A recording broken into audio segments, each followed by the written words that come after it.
ఓం నమో వెంకటేశాయ. శ్రీవారి వైఖానస వైభవం ఛానల్ వీక్షిస్తున్నటువంటి ప్రేక్షకులందరికీ కూడా, ఆదరిస్తున్నటువంటి ప్రేక్షకులందరికీ కూడా నా హృదయపూర్వక నమస్సుమాంజలి తెలియజేసుకుంటున్నాను. మరొక్క మారు నా ఛానల్కు తిరిగి స్వాగతం, శుభస్వాగతం. చక్కగా ఇవాళ మనం ఒక నీతి కథని మనం తెలియజేసుకుందాం.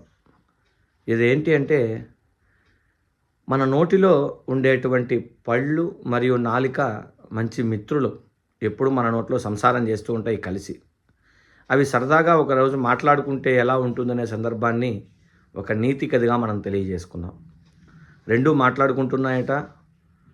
నాలిక అంటోందట, మీరు నాకు ఎంతో సహాయం చేస్తూ ఉంటారు, మీరే నాకు మంచి మిత్రులు.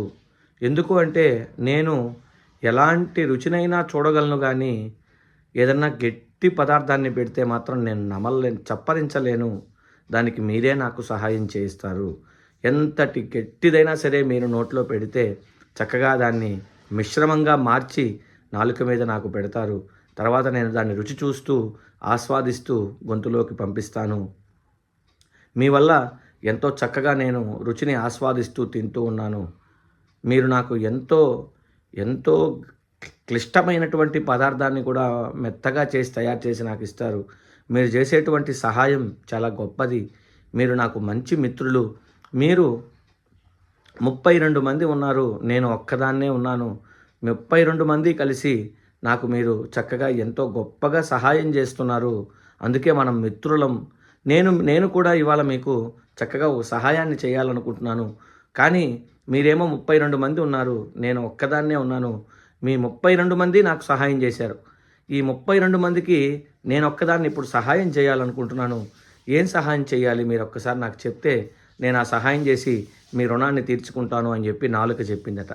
వెంటనే పళ్ళు అన్నాయట, ఎంతటి గట్టి పదార్థాన్నైనా నేను నమిలి మీకు ఇస్తున్నానే, మీరు హాయిగా ఆస్వాదిస్తున్నారే, కానీ మీరు మాత్రం ఎన్ని రుచులైనా చూడండి, ఎంత పెట్టినా తినండి, మేమిచ్చిన దాన్ని మీరు ఎంతైనా స్వీకరించండి, కానీ ఆ నాలుకతో ఇష్టం వచ్చినట్టు బయట వారిని మాత్రం మాట్లాడకండి.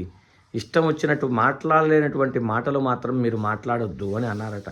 వెంటనే నాలుకకు సందేహం వచ్చి, ఎందుకు అలా అంటున్నారంటే, మీకేం తెలుసు మా బాధ, మీరేమో ఇష్టం వచ్చినట్లు అన్ని నాలుకతో మాట్లాడేస్తారు. ఆ బయట దానికి బాధపడిన వాడు నన్నంటావా, ముందు ముందు ముందు నీ పళ్ళు రాలగొడతాను అని చెప్పి మమ్మల్ని రాలగొడుతున్నాడు. నీవు మాట్లాడే మాటలకు మేము ఇబ్బంది పడాల్సి వస్తుంది.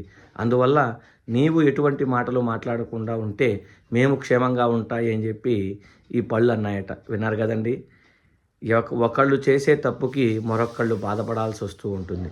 మనం కూడా తెలుసో తెలియకో ఏవో తప్పులు చేస్తూ ఉంటాం. వాటి వల్ల ఇంకెవరో బాధపడాల్సి వస్తూ ఉంటుంది, తెలుసో తెలియకో. అలా కాకుండా మనం జాగ్రత్తగా ధర్మం వైపు నడుస్తూ పరమాత్మని పట్టుకొని చక్కగా జీవిద్దాం. మరొకరికి ఇబ్బంది లేకుండా చూసుకుందాం. మనం కూడా ఇబ్బంది పడకుండా ఉందాం.